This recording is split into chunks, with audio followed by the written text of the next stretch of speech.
am a Queensland supporter, but you know, once a Queenslander, always a Queenslander, particularly the state of origin. Yeah. But I am a Canberran. I just would like to acknowledge that we are meeting on the land of the traditional owners, and I pay my respects to the elders past and present. And thank Mohammed for inviting me here tonight to speak on this. I'll actually focus quite a bit on the definition of affordable housing. I don't know if I'll necessarily offer some policy solutions. I think I do agree with what Peter was saying earlier, that it's something we very much support, the processes they're putting forward.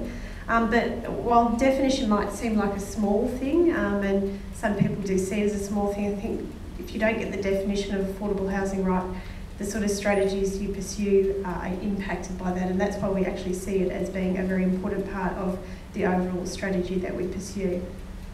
Terms and measures used by the federal and ACT governments describe affordable housing as being very much focused on the supply side, and I know I acknowledge with everyone here tonight that the supply side is very important, but we also think that it's important to look at the demand side and also to look at what people can afford, and that needs to be factored in very much into your overall strategy. And I think also if we're going to have an informed and strong debate on affordable housing in the ACT, looking at that terminology is also a really important issue.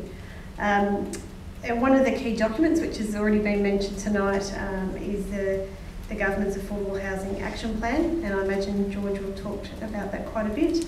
The action plan's been in place now for about 4 full years, and a lot of the commentary, and I do acknowledge, as Peter said, there has been a range of initiatives which the government has introduced, and we're very much supportive of those as well. But we have received, I think, from constituents and various organisations as well, that the action plan doesn't necessarily incorporate adequately people on lower incomes in particular, and I guess you could say also, as Peter's also mentioned, those people on lower median incomes as well.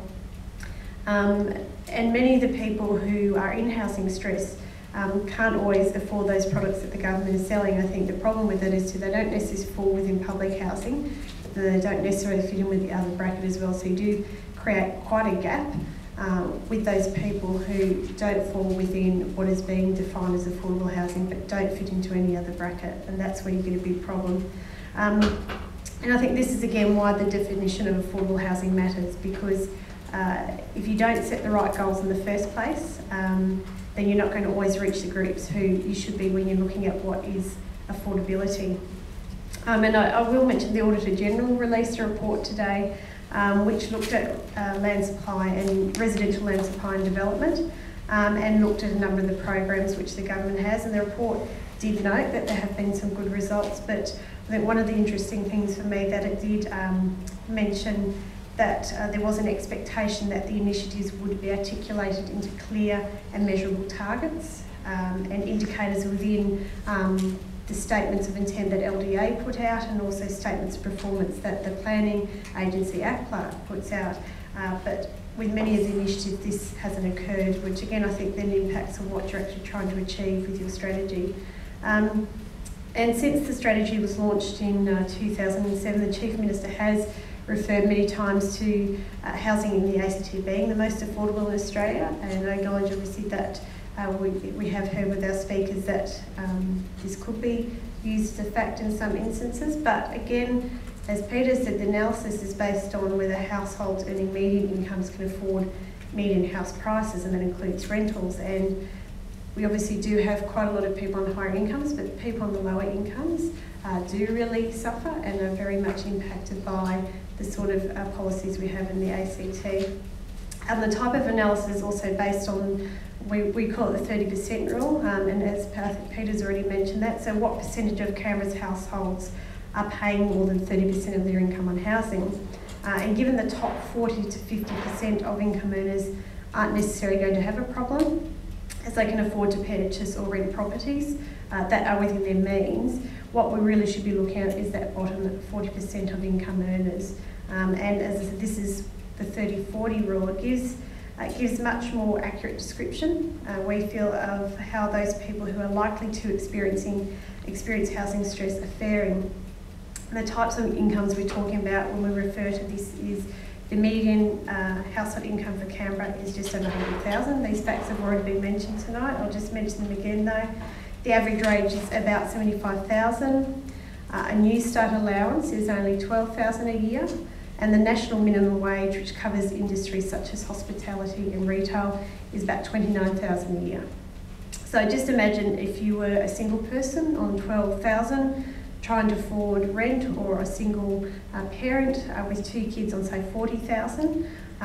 It would be quite difficult in the current situation we have, and while many people believe Canberra is a wealthy city, as I said, we must always remember that we have quite a big gap. When you look at high medium wage, it means that there is quite a big gap between those that are at the bottom.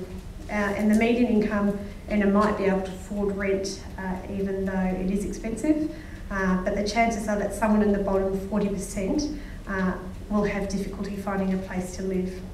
I actually moved a motion in the Assembly last year which looked at the definition of affordable housing and did call on the government to change that that definition by looking at those by including and looking at those bottom 40% of income earners. Fortunately, we didn't get support for that, but again, I think what you're looking at in your definition affects the sort of policies and programs you're going to pursue.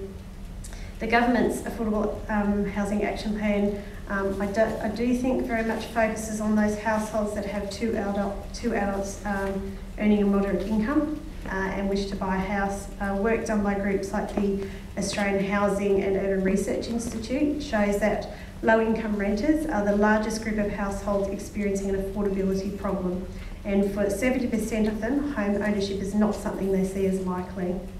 Ahuri has also found that the polarised housing market is likely to worsen across Australia, and that there will be a growing reliance on private rentals into the future. And the statistics from October 2010 show that ACT rents have risen around about 10% in 1 year compared to a national average of 2.8%.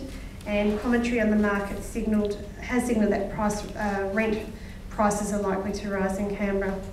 I actually had a look on All Homes today and looking at what is currently available to rent in Canberra, found that there are around about 18 properties for all of the ACT under $300, and all of them were 1-bedroom units. Again, a point which Shaylee has talked about.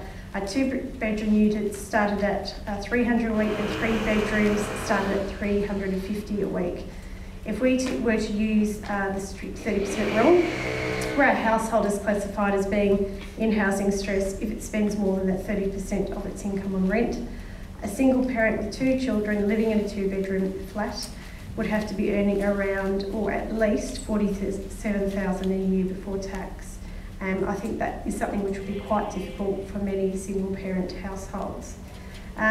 Just on the topic of rent further, through housing support programs, the federal and ACT governments define a rental property as being affordable if it is rented at 74.9% of the market rent. Late last year, the government described student housing in City West that cost $400 per week as being a delivery of affordable housing. So because $400 a week is, or was considered to be 74.9% of market rent, it was quoted as being affordable. And I think it would be fair to say that this is a figure that many students wouldn't actually be able to afford. And through the Council of Australian Governments, there has been a very big push to move up to 1/3 of public housing that is charged at 25% of a person's income into the affordable housing market, where it is rented out by community housing at 74.9% of market rent. This might make it easier for governments to manage this sort of policy, but we are worried that it will leave many people worse off because public housing, we feel, is one of the securest forms of housing. And again, I think as Peter said, you've got to look at the whole picture. These things can't be separated. People do often move along the continuum or move back into public housing, community housing as their lives progress, and I think we've got to look at the overall picture. And I think everyone acknowledges that housing policy is a very difficult and complex thing to deal with, and there's many factors at play. We've all spoken about different ones tonight, and also acknowledge, as I said before, that there have been some very good programs pursued by the government. And we are pleased to see things like land rent succeeding. There have been some concerns again expressed by the Auditor General in the report which was released today, but I also agree with John Miller that you do have to have a mix of options. It's very important to do that, and I think land rent is something that we should continue pursuing. On the issue, will briefly deal with the issue of sales and land release. Government programs define affordable housing as those properties which are sold for around $322,000 or less. Last year I was contacted by a couple who are in their 30s with a newborn baby. The couple were interested in the Own Place and Land Rent Concession Scheme. The government uses a cut-off point of around $75,000 per annum earnings for a household to determine the eligibility for these schemes. Although the family earned a small amount above this, they found that it was likely that they would be paying above 50% of their disposable income on housing costs, and so couldn't afford the schemes. So it does seem that in order, you need to be earning $100,000 to $120,000 a year to be able to still afford some of the schemes which the government have, because it still means that mortgage repayments are quite tough for people. And one of the things we also, the Greens very much believe should be included when we're looking at this issue is actually the running costs for a house, which very much affects affordability. The bills have to be paid along with the rent and the mortgage, and we need to be including that. And when we look, again, it's about that overall picture of what affordability is. This was an issue, again, I put into the motion had in the Assembly last year. It isn't a principle that's been adopted by the ACT government. It is something that other jurisdictions are looking at, so I do hope that we start to see that being more factored in to affordability, again, looking at that overall picture. Excuse me. Discussions on energy efficiency will also inevitably involve commentary about how putting these sorts of measures actually affects the affordability of building a house, and I think it's a fair thing to look at. But again, I think utility costs again are an integral part of the running and affordability of a home. There's no point in constructing cheap houses if people can't afford to pay the bill within that house. And this is again about taking that point of looking longer term and a more overall view of what affordability actually means. I did mention earlier about, as I said, about jurisdictions incorporating those sorts of utility costs into what they factor in. The Office of Affordable Housing New South Wales defines affordable housing as housing that is appropriate to the needs of a household and within their means to pay. And the means or capacity of a household to pay for their house depends on three primary factors, and this is included what they look at: the income of the household, the cost of appropriate housing, and other essential living costs to be met by the household, such as food, household goods, transport, education and healthcare. And I think they're all the things we need to look at when we're looking at this. Also just briefly referred, there was a 2006 report from ATCOS and ACT Shelter, which was called The Wealth of Home, and that provided an examination of issues of terminology and measures.